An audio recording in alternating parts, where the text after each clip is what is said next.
शांताकारं भुजगशयनं पद्मनाभं सुरेशं विश्वाधारं गगनसदृशं मेघवर्णं शुभांगं लक्ष्मीकान्तं कमलनयनं योगिभिर्ध्यानगम्यं वन्दे विष्णुभवभयहरं सर्वलोकैकनाथं। यह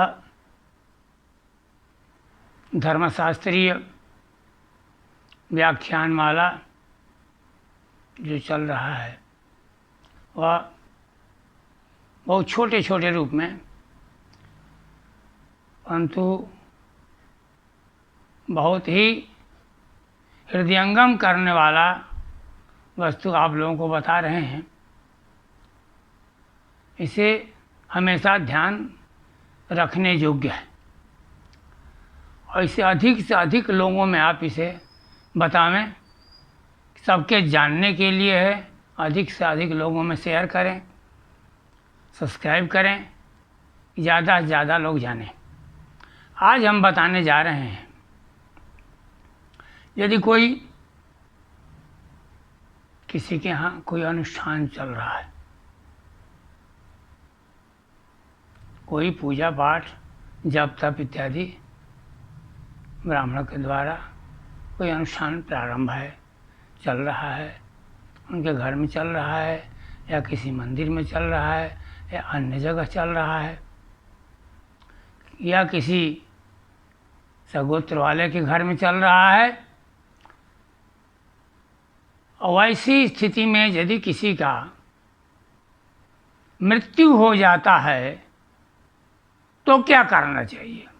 बहुत धर्म संकट की चीज आ जाती है।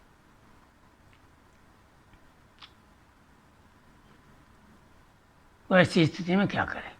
अभी तत्काल 2-4 दिन पहले की बात है,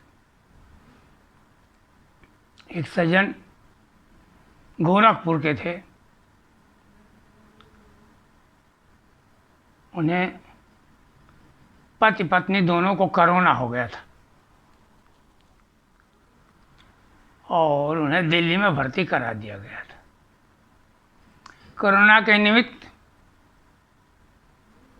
उनके सुधार के लिए काशी में ब्राह्मण लोग अनुष्ठान कर रहे थे।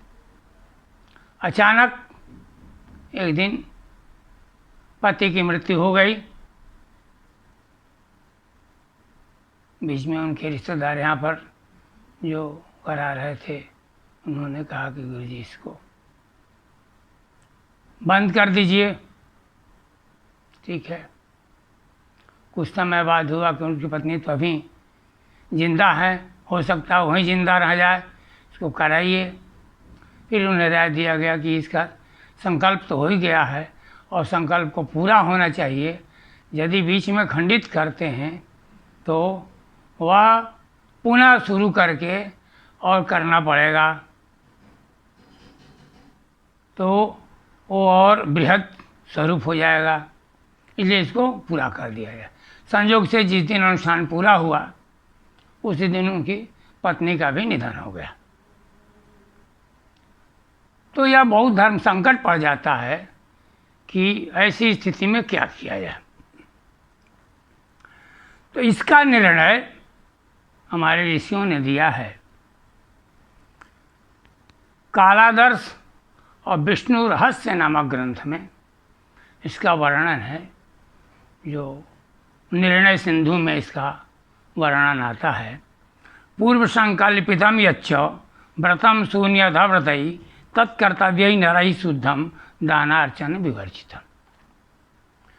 पूर्व में जो कार्य संकल्पित हो चुका है, कोई भी अनुष्ठान जब पहले से संकल्प होकर प्रारंभ हो गया है, उसमें ब्राह्मण वर्ण हो गया है, तो वह अनुष्ठान पूरा होगा, उसमें बीच में कोई सूतक नहीं लगता है। ब्राह्मण उसे करेंगे। ब्राह्मण जिसका वर्ण हो चुका है, उस ब्राह्मण को भी, ब्राह्मण के भी घर में यदि किसी प्रकार का अशौच हो जाए तो उस ब्राह्मण को भी दोष नहीं लगता है। यदि अनुष्ठान में नंदी श्राद्ध हो गया है और जजमान उसमें सम्मिलित हैं और जजमान के घर में किसी प्रकार का कोई घटना घट गया तो जजमान को भी कोई दोष नहीं लगता है। वो अपने घर में नहीं जाएंगे, घर के और अन्य सदस्यों से संपर्क नहीं करेंगे, वो अनुष्ठान स्थल पर ही रहेंगे इत्यादि करके अनुष्ठान को पूरा करेंगे। तो अनुष्ठान के मध्य में यदि किसी प्रकार का घटना घटता है तो वह उसे होगा। जैसे अभी नवरात्र आ रहा है और नवरात्र के बीच में यदि किसी के यहाँ कलश रख गया, दुर्गा पाठ बैठ गया और उसके बीच में यदि किसी का शौच हो गया, किसी की मृत्यु हो गई, तो क्या करें? ऐसी स्थिति में क्या कहा गया है? आश्विने शुक्ल पक्षे तु प्रारंभे नवरात्र के सावा शौचे समुत्पन्ने क्रिया कार्या कथम बुधई। क्या करना चाहिए? तो कहते हैं सूतके वर्तमाने च तत्रोपन्ने सदा बुधई देवी पूजा प्रकर्तव्या पशु यज्ञ विधानतः। वर्तमान में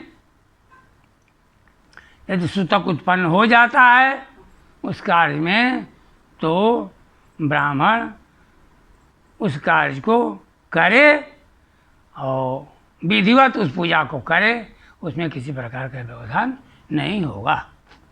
उसी तरह से यदि किसी ने किसी प्रकार का व्रत किया है, एकादशी का व्रत या कोई भी व्रत, और व्रत का उद्यापन नहीं किए, उनका देहावसान हो गया,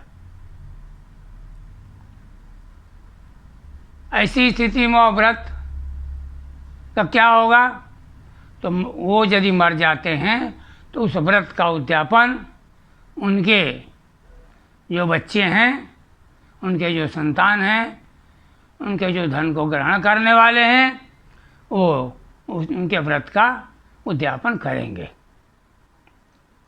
परंतु यदि व्रत का उद्यापन नहीं होता है तो वह ऋण उस व्यक्ति के साथ रह जाता है, तो उसका उद्यापन उनके धन ग्रहणकर्ता करेंगे और उस व्रत का उद्यापन भी कर देना चाहिए। इस तरह से कोई व्रत हो तो व्रत का उद्यापन करें,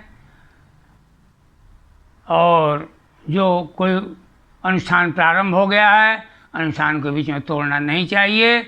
यदि अनुष्ठान को बीच में किसी कारणवश तोड़ देते हैं तो उसका प्रायश्चित अलग से होगा और वह अनुष्ठान पुनः प्रारंभ करके उसको शुरू करने से ही वह प्रायश्चित की समाप्ति होगी। इसलिए अनुष्ठान को पूरा ही करना चाहिए येन केन प्रकारेण, क्योंकि ब्राह्मण का वर्ण हो गया है, अनुष्ठान प्रारंभ हो गया है, बीच में अनुष्ठान कोई जप, कोई तप, कोई पूजा, हाँ उसके दिन संख्या को कम कर लें, ब्राह्मण संख्या की वृद्धि करके किसी तरह से उस अनुष्ठान को पूरा कर लेना चाहिए, बीच में छोड़ना नहीं चाहिए। छोड़ने का मतलब कि वो अनुष्ठान पुनः फिर शुरू से करना पड़ेगा, तब उसका प्रायश्चित समाप्त होगा। इस तरह से ये शौच में व्रत का अनुष्ठान का विधान बताया गया है। अब कल से हम कुछ ज्योतिष संबंधी बातों का आप लोगों को बताएंगे जो बहुत ही ध्यातव्य है, गूढ़ रहस्यात्मक है, क्योंकि आज के युग में जैसी युग की व्यवस्था और समाज की व्यवस्था होती जाती है, उसमें उसके परिहार के लिए हमारे ऋषियों ने क्या पक्ष रखा है, वह पक्ष भी हम अपने विद्वत समाज से, अपने धर्माचार्यों से उसके बारे में आदेश लेंगे कि वो लोग ये जो हमारे ऋषि का मत जो प्रचलन में नहीं है परंतु ऋषि का मत है, उसको भी यदि हम समाज में ग्रहण करते हैं तो जो समाज में कुरीतियाँ फैल रही है उस कुरीतियों पर भी यथासाध्य रोक लगाया जा सकता है। जैसे मुहूर्त संबंधी विचार, कभी कभी ऐसा होता है कि हमारे यहाँ मुहूर्त का अभाव हो जाता है। जैसे इस वर्ष ये महामारी आ गया और विवाह आदि मुहूर्त रहते हुए भी लोग विवाह नहीं कर पाए, तो ऐसी स्थिति में क्या करें? तो बहुत सारे मत ऋषियों के हैं जो क्षेत्र के हिसाब से बताए गए हैं कि इस क्षेत्र में क्या करना चाहिए।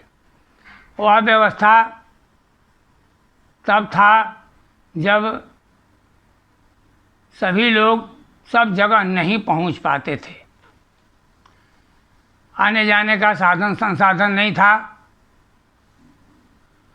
सभी स्थान टुकड़ों टुकड़ों में बटा हुआ था। जो 2-4 कोस में रहते थे उसी क्षेत्र को जानते थे, अन्य जगह जानते ही नहीं थे कि वो कहाँ है। जो किसी तरह से कथा कहानी के माध्यम से जानते थे, बहुत तीर्थ वगैरह करने का बहुत शौक़ होता था, वो पैदल जाते थे और बहुत दिनों पर कर कर लौटते थे या उधर ही उनका अवसान भी हो जाता था। परंतु आज की स्थिति है कि सेकेंडों में आप विश्व के किसी कोने में बात कर सकते हैं, घंटों में कहीं से कहीं पहुंच सकते हैं। प्रत्यक्ष आमने सामने यंत्रों के माध्यम से बात हो रही है। तो हमारे यहाँ जो मुहूर्तों के बारे में क्षेत्र व्यवस्था के अनुसार जो दिया गया है उसको प्रायः हर जगह लागू करने का भी प्रयास करना चाहिए, क्योंकि वह व्यवस्था तब थी जब 8 वर्ष तक की कन्याओं का शादी हो जाता था। अब 8-10 वर्ष की कन्याओं का शादी करना अपराध है। 18 वर्ष से कम की शादी करेंगे तो जेल में जाना पड़ेगा। तो लोग करना भी नहीं चाहेंगे। तो ऐसी स्थिति में हमारे जो नियम में ज़्यादा कठिनता है उसको थोड़ा शिथिल करते हुए जो उपनियम बताए गए हैं कि इस माह में भी वैवाहिक क्रियाएं की जा सकती हैं, जो इस देश के लिए बताया गया है तो उसको अन्य देशों में भी लागू किया जाए। तो यह सब शंकाएं जैसे गृह प्रवेश संबंधी, जीर्ण गृह, नूतन गृह इत्यादि के बारे में जो समस्याएं हैं, समाज में क्या भ्रांतियां चल रही हैं इत्यादि के बारे में, इस पर विचार कल करेंगे। और ये श्राद्ध संबंधी प्रकरण को अधिकांश भाग को पूर्ण किया गया। इसमें किसी प्रकार की और शंका होगी तो आगे बताया जाएगा, और किसी को और शंका हो वो भी पूछने का प्रयास करें। और इस सभी छोटे छोटे टुकड़े में बटे हुए विभक्त भाग को अधिक से अधिक लोगों में बतावें, इसका प्रचार प्रसार करें कि ज़्यादा से ज़्यादा लोग जानें और जानकर इसका लाभ उठावें। जय श्री कृष्ण, जय श्री राम।